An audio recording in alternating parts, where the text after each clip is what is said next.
Hey folks! Ontem eu falei que temos que ser caçadores de causas. Então, o que pode ser a causa da lesão, das dores que a pessoa tem?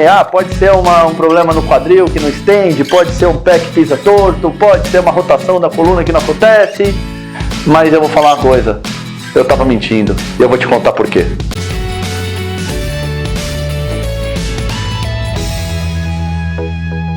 E aí, vamos lá! Então, não tá mentindo de verdade, realmente essas causas são os diferenciais. O que a gente só tem que prestar atenção é que as causas, elas são de várias naturezas, então não é uma causa só exclusiva. O quadril pode ser que não estenda tão bem, mas por que será que o quadril não estende bem?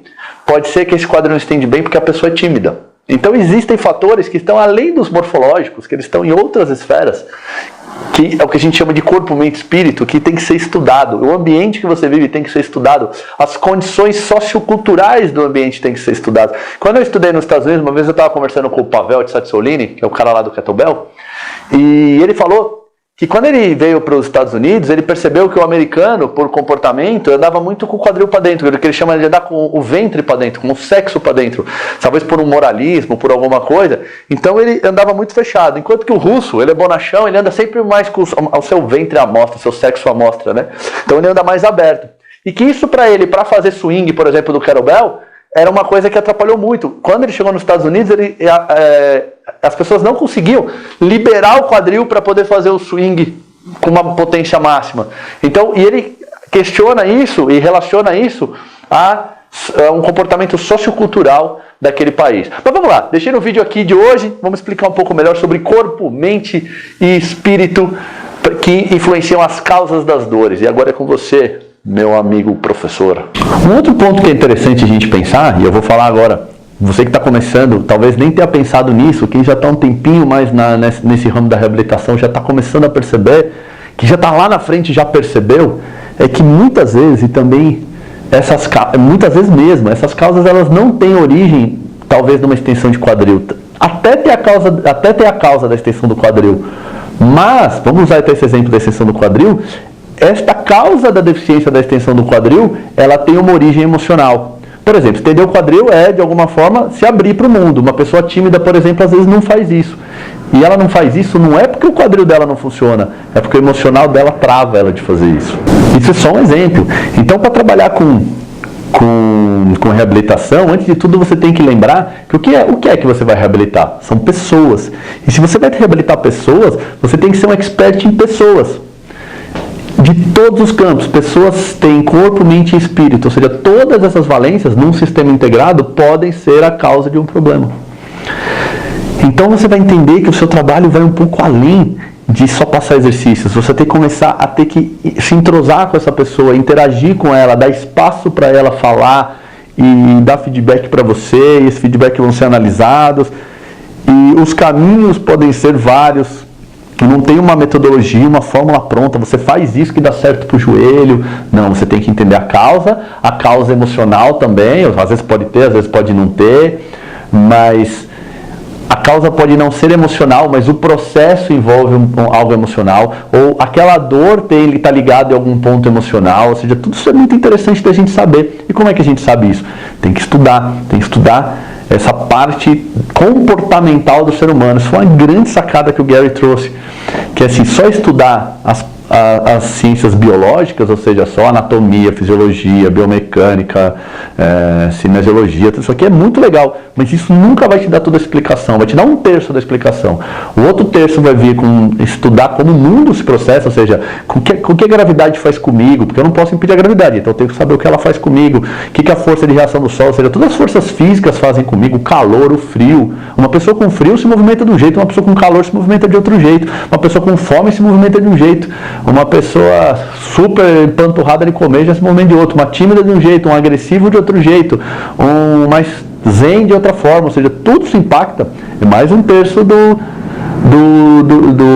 problema está relacionado às forças físicas e o outro terço está relacionado às forças, à ciência comportamental. Então você tem que entender como a pessoa se comporta, qual o ambiente que ela vive, quais são os hábitos dela, quais são as dores que ela tem, quais são os prazeres, como ela se relaciona com o ambiente, com as pessoas, com o outro. E até eu fiz um trabalho muito legal nos Estados Unidos, eu apresentei uma palestra que chamava índice de felicidade, que eu aprendi, foi um sucesso nos Estados Unidos, assim, eu postei, eu falei um pouco sobre isso, como a gente tem que avaliar e como a gente pode ajudar a pessoa através de reabilitar esses processos, que muitas vezes a gente não consegue, mas eu não preciso conseguir reabilitar uma timidez, mas mais importante não é reabilitar a timidez, mas levar em consideração a timidez quando eu estou atendendo alguém. Parece uma diferença sutil, mas é uma diferença fundamental.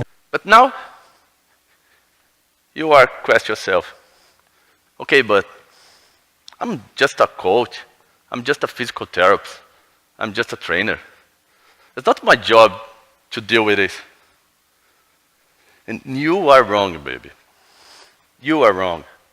You are a transforming element of your nature, of others, of society, of a world. And this transformation just can happen when you put everything this together.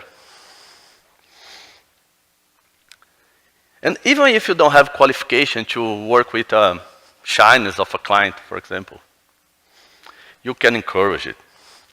You can promote trust, sense of belonging, and ultimately,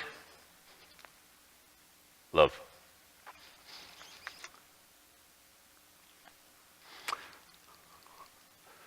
And this is not an option.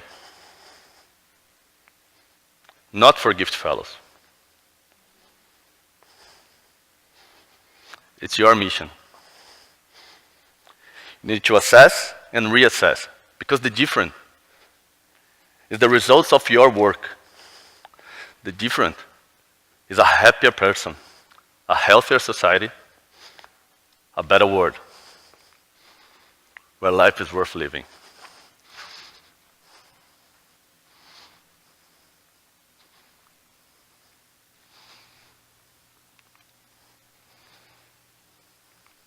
Where life is worth living. Thank you very much. Como que eu posso exemplificar isso na prática? Você que já tem uma certa experiência na área, você já sabe que existem exercícios, por exemplo, pessoa lá de 4 apoios chutando uma caneleira para cima. Agora você imagina uma pessoa que é extremamente tímida. Esse exercício pode ser o melhor do mundo. Esse exercício caberia para essa pessoa extremamente tímida? Uma pessoa extremamente tímida também, ela vai precisar ter mais amparo seu. Amparo emocional, ela saber que você está com ela, que você não a julga, e você vai ter que dar mais explicação para ela, ou seja, olha, isso tem essa razão de ser, eu preciso fazer disso por causa disso, eu preciso dar reforço positivo para ela o tempo inteiro, mas sem expor demais. Eu tenho que tomar cuidado onde eu posiciono ela, se eu estiver num espaço coletivo, eu posso colocar ela em qualquer lugar, ou seja, quando eu falo de fatores emocionais, quem vai lidar com o problema emocional é o psicólogo, não é você. Mas você tem que levar em consideração na hora do atendimento. Uma pessoa que está com a autoestima baixa, você não pode criticar ela muito. Você tem que reforçar essa autoestima dela. Por quê? Porque essa baixa autoestima interfere no processo de reabilitação dela. Bom, eu queria falar mais sobre isso, assim, porque é uma coisa que eu amo falar, eu amo atuar com reabilitação, eu amo, assim, transformou a minha vida. Eu sou outra pessoa desde que eu comecei a trabalhar com isso. Eu sou muito mais feliz, muito mais realizado, tanto pessoalmente quanto profissionalmente. Mas, assim, isso é que é assunto infinito para mais de metro. Então eu vou parar o vídeo aqui hoje. Vamos dar uma recapitulada um pouquinho do que eu falei. Eu estou falando com você que está querendo começar a trabalhar com reabilitação e expus alguns pontos que é legal a gente levar em consideração, que nem esse que eu acabei de falar, de como os fatores emocionais interferem, de como o corpo trabalha de forma integrada, ou seja, uma parte influencia o todos, e até o exemplo lá do freio de mão puxado. E que o mais importante de tudo, quando você quer reabilitar, você tem que ser um expert em... Perfeita resposta. Em causas. Exatamente para fugir do modelo tradicional que olhou para o sintoma o tempo inteiro. E até, por um momento foi interessante, mas depois parou de avançar. O próximo passo agora é olhar para a causa. E se você quer ser diferenciado, é para a causa que você vai olhar. E se você gostou do assunto, eu quero te fazer um convite. Qual que é o convite que eu quero te fazer? Eu gravei mais um outro vídeo, um vídeo super legal, que é um mistério que existe na reabilitação. Se você trabalha com isso, ou vai começar a trabalhar, você vai perceber que tem alguns tipos de clientes que chegam. Mas tem um cliente que fala, cara, eu tô com uma dor na coluna, e você pergunta, o que aconteceu? Você jogou bola, fez alguma atividade diferente e tal? Cara, não fiz nada. Eu fiz a mesma coisa que eu sempre faço, ontem não estava doendo e hoje está doendo. Então, nesse vídeo eu vou explicar por que isso acontece. Parece um assunto difícil de entender, ou seja, não tem nenhuma prévia causa, nenhuma dica do que pode ter acontecido. E o que eu faço nessa hora? Eu gravei um vídeo, uma aula super legal sobre uma teoria que ela vai deixar muito claro para você como atuar num cenário desse, onde você não sabe o que foi que gerou o problema da dor. Que ontem não existia e hoje passou a existir. O que eu faço nessa hora? Então eu gravei um vídeo muito legal, convido você a estar comigo. Se você gostou, ou até se tem alguma dúvida, comenta aqui no vídeo pra mim. É um jeito de você também me fala que, olha, eu gostei do seu vídeo, olha, eu tô com essa dúvida, pô, achei isso uma sacada super legal. É assim, a gente vive por várias maneiras, mas uma coisa que alimenta o outro é você saber que você contribuiu com a vida do outro. Se você me deixar claro que eu contribuí com a sua vida, só vai me fazer gravar vídeos mais legais pra você. Ou seja, eu ganho, você ganha, todo mundo ganha. E eu tô aí, esperando encontrar com você. Vamos nessa? Então, me despeço, um grande abraço, tchau!